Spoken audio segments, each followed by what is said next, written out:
Thursday leadership lesson.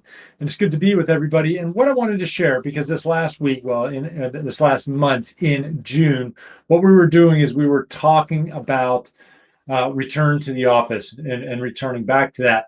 And one thing that I did want to talk about, because what often comes up is specifically leading and managing hybrid teams. Now, obviously, when you're a leader and a manager, you can be dealing with a team that's all in the office, where you can be dealing with a team that is fully remote. But what happens when you have some people remote and some people in the office? There's a very interesting dynamic. Now, if you know, my background is that I founded, scaled, and sold a couple of my own software companies, one of which is fully virtual. And let me think, the one in Singapore was mostly in the office, but my main one, Radiant Technologies, was a hybrid. So we did have people both in the office, but about anywhere between a half and 2/3 of the employees or the team members, because we use some subcontractors, were virtual. And I really learned a lot how from a management leadership perspective of when you had people both in the office and virtual, it's a very different dynamic than if you have one, just specifically one or the other exclusively. And what I learned is you have to be very careful, because you have to give the people that are remote and virtual the same TLC, tender loving care, love, and attention that you are giving the people that aren't in the office. And what do I exactly mean by that? Well, I'll give you an example of what actually happened. For the people in the office, what we would often do, maybe a couple times a month, once or twice a month, is we would get lunch catered in. And what that means is every time at lunch, we would have tacos or something come in. So we would all eat in the meeting room, as many of us would fit, or that's in the office, and we would really just sit around and chat and catch up. And it was a great way to keep people bonded and communicating. Now, what happened is one time somebody was on a call with one of our remote employees, Diana, and they said, "Oh, lunch is here. I'm going to go get lunch and for our Friday lunch." And Diana said, "Oh, well, pretty much that's great for you, but I don't get anything like that."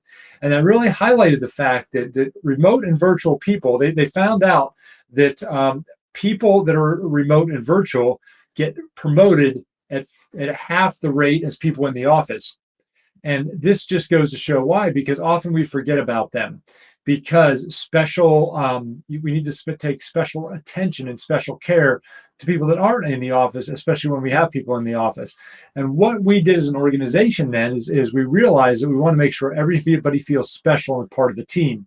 Because just imagine if there was a perk and everybody was getting together and you weren't invited and you couldn't attend. That would really disconnect you from the team. That's bad for culture, bad for morale, bad for everything. And what we started to do is every time we'd have Friday lunch, we would have a lunch sent to that person. And so at minimum, they would get a free lunch, just the same as everybody else. And often we would have a couple of the people, remote into the meeting or the lunch. We would do different things to make sure that we knew that we still remembered about them. And that could even be for things like birthdays too. Just imagine if everybody's celebrating a birthday in the office and you are out there and don't get to celebrate the birthday, you feel left out. But when we would send them like a little cupcake or something because of somebody's birthday, they really knew that we went out of our way to make sure that they were counted and to make sure that they felt part of the team. And that's what you got to remember with virtual people when you have people in the office as well. Because say that you are, if you come into a meeting and some people are in the office and some people are remote, chances are you want to chat with the people that are in the office. But what you should do as a leader is you should make sure you're chatting with the remote people so that they feel part of the team and they're not forgot about. So there's a lot of different things that you really need to do to spend actually more time communicating and connecting with the people that are remote, because they don't have the coffees, they don't have the lunches, et cetera, et cetera. And there's probably a million little places that you can do that. They're feeling neglected or not part of the bigger team. And so those are really things you as a manager and leader can do. I'm just going to pop over to see if there's any real-time chat around this.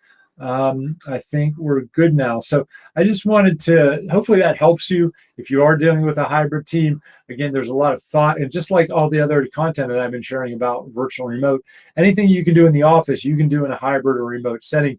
It just takes more effort. It just takes more intentionality that you really need to do to make sure everybody to have that great culture and everybody feels cohesive and bonded. All right, everybody, this is Michael. Don't forget, in the group or LinkedIn or wherever you're watching this, if you have suggestions for things that you would like me to cover in these trainings, let me know. Also, by the way, next in July, starting on Monday, our theme is resilience. So if you're looking for more resilience for yourself and for your team, make sure you tune in, because you'll be getting a lot of great information about resilience in July. July is my birthday month too. All right, everybody, nice to see you. Take care. We'll see you next week. Bye-bye.